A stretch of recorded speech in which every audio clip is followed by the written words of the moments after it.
তো অর্থাৎ এখানে এখানে প্রায় 1835 কোটি টাকা সাশ্রয় হয়েছে। এটা থেকে আপনারা যেটা বুঝতে পারেন যে আমাদের এখানে যদি ভালো সরকার থাকতো তাহলে হয়তো আমরা পদ্মা সেতু আরো অনেক কম ব্যয় করতে পারতাম।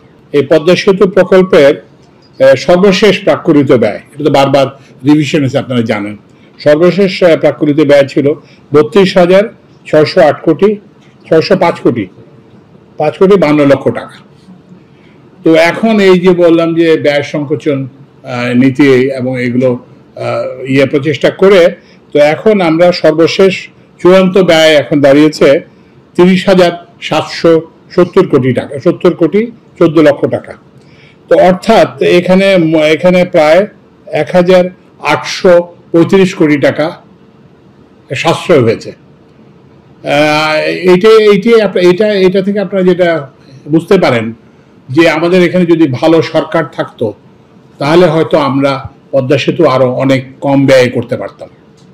তো যেসব খাতে হচ্ছে এটা ডিটেলটা সাশ্রয়কৃত অর্থের পরিমাণ হচ্ছে মূল সেতুতে 530 কোটি টাকা, নদী শাসন মানে রিভার ট্রেনিং যেটাকে বলি সেখানে 80 কোটি টাকা, সংযোগ সড়ক ও সার্ভিস এরিয়াতে 178 কোটি টাকা, প্রাইস কন্টিনজেন্সি 500 কোটি টাকা, ভূমি অধিগ্রহণে 103 কোটি টাকা, পরামর্শ 200 কোটি টাকা, অন্যান্য মোট 1825 কোটি টাকা সাশ্রয় করা হয়েছে।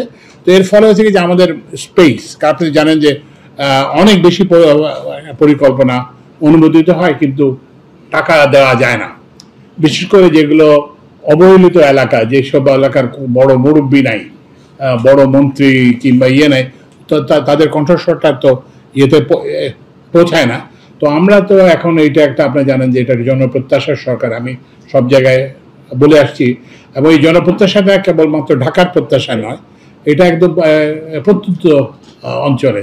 যেমন আপনারা অনেকেই জানেন যে আমার বাড়ি হচ্ছে সন্দ্বীপ, ওখানে নদী পার হতে মানুষ মারা যায়। শুধু যে সন্দ্বীপ বলে না, এরকম অবহেলিত অনেক অঞ্চল আছে। তো আমরা এখন যেটা বললাম ওই যে জিডিপির মার্ক প্যাচ, জিডিপি গ্রোথ, আমি ইকোনমিক্সের ফর্মালি ট্রেন্ড, মানে যাকে বলে আমি ইকোনমিক্স পড়াই, ফাইন্যান্স পড়াই বিশ্ববিদ্যালয়ে।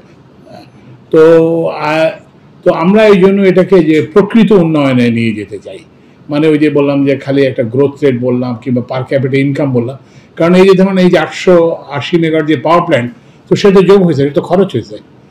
তো এটা তো আপনার যখন পার ক্যাপিটাল ইনকাম আপনি ক্যালকুলেট করবে তাতে তো আসবে, কিন্তু এটা তো কারো কোনো উপকার হয় না। তো ওই জন্য আমরা এখন আমাদের যে ফোকাস, আপনি জানেন যে অধ্যাপক ওয়াহিদুদ্দিন মাহমুদ, উনি আমার শিক্ষক ঢাকা বিশ্ববিদ্যালয়ে, উনি পরিকল্পনা মন্ত্রণালয়ের দায়িত্বপ্রাপ্ত উপদেষ্টা, এবং অর্থ উপদেষ্টা ডক্টর সালেউদ্দিন আহমেদ, উনি আমার ঢাকা বিশ্ববিদ্যালয়ের শিক্ষক। তো আমরা এখন আমরা মিলে যেটা স্থির করেছি যে আমরা প্রকৃত উন্নয়ন যেটা, সেটার উপরে ফোকাস করব।